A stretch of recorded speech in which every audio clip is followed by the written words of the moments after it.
আসসালামু আলাইকুম। গতকাল একটা ভিডিও বানাইছিলাম ট্রান্সফার ভিসা নিয়ে।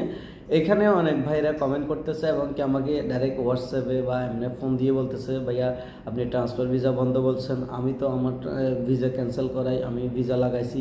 আবার অনেকে বলতেছে, ভাইয়া আমার ফাইন চলতেছে, এখন যদি আমি ক্যান্সেল না দিই তাহলে কেমনে কি করব, আমার তো ফাইন আছে, আপনি কেন বলতেছেন ট্রান্সফার ভিসা বন্ধ?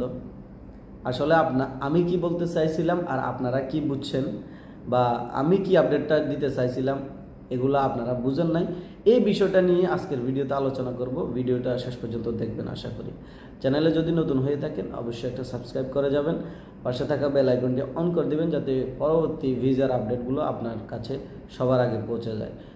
তো আমি যেটা বলছিলাম সেটা হচ্ছে যে গতকালের ভিডিওতে বলছিলাম যে বর্তমানে যারা কোম্পানিতে কাজ করতেছেন, যাদের ফাইন নাই, তারা যদি এখন ক্যান্সেল দেন তাদের ভিসাগুলো হবে না, বা ক্যান্সেল দিচ্ছেন আরও আগে, কিন্তু আপনার ক্যান্সেলেশনের পর যে ডেটটা দেওয়া হয় যে 1 মাস 2 মাস 3 মাস, এই মেয়াদটা দিছে এমনভাবে যে সেপ্টেম্বরের 1 তারিখের পর হয়ে গেছে।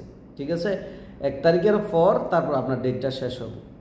এই ধরনের লোকদের কথা বলছিলাম যে তারা যদি চায় ভিসা আপাতত তাদেরগুলো লাগানো যাবে না, তারা চাইলেও। এখনও পর্যন্ত এই ধরনের ভিসাগুলো টাইপ হচ্ছে না, কারণ তাদের ফাইনও আসে না 1 তারিখের আগে, তারা এমএনএসটির আন্ডারেও পড়ে না। ঠিক আছে, বা এখন যারা ক্যান্সেল দিবে তারাও এমএনএসটির আন্ডারে না। ঠিক আছে, এই এমএনএসটিটা আসছে মূলত অবৈধদের জন্য। যারা এই প্রবাসে বা আরব আমিরাতে অবৈধ হিসেবে আসেন তাদের জন্য এমএনএসটিটা আসছে। তো যাদের আগে ফাইন আছে কিন্তু ক্যান্সেল করেন নাই, তারা তো অবশ্যই এমএনএসটির আন্ডারে পড়বেন, এটা তো বলার কিছু নাই। বা আপনি চাইলে আমার আগের ভিডিওগুলো দেখতে পারেন, আমি আপনাদেরকে সবগুলো বুঝাই বলছি যে এভাবে করতে হবে। যারা এমএনএসটির আন্ডারে পড়ছেন, যাদের ফাইন আছে, তারা অবশ্যই ক্যান্সেল দিয়ে নতুন ভিসা করবেন। এটাতে কোনো সমস্যা নাই, কোনো সন্দেহ নাই, ভিসা হবে। যে যদি কোনো সমস্যা না থাকে ইনশাল্লাহ হয়ে যাবে। কিন্তু যাদের ফাইন নাই, যাদের এখনও ভিসা কাজকর্ম চলতেছে, অলরেডি ভিসা ঠিক আছে, তারা যদি এখন ক্যান্সেল দিয়ে করতে চান তাদেরটা হবে না। আমি এটা বুঝাইতে চাইছি। এবং অনেকে বলতেছেন আমার ফাইন আছে আমি ক্যান্সেল কেন, এটাই বলতেছি যে আপনার যদি ফাইন থাকে আপনি ক্যান্সেল করে ভিসা অ্যাপ্লাই করেন, আপনার ভিসাটা হয়ে যাবে ইনশাল্লাহ। এবং কি হয়ে যাবে, আপনার কোম্পানিতেও হবে, আরবের ঘরেও হবে। ভিজিট ভিসায় থাকলে তাদের জন্য তো কোনো কথাই নাই, আপনারা যেখানেই মন চায় ওইখানে ট্রাই করেন, হয়ে যাবে ইনশাল্লাহ।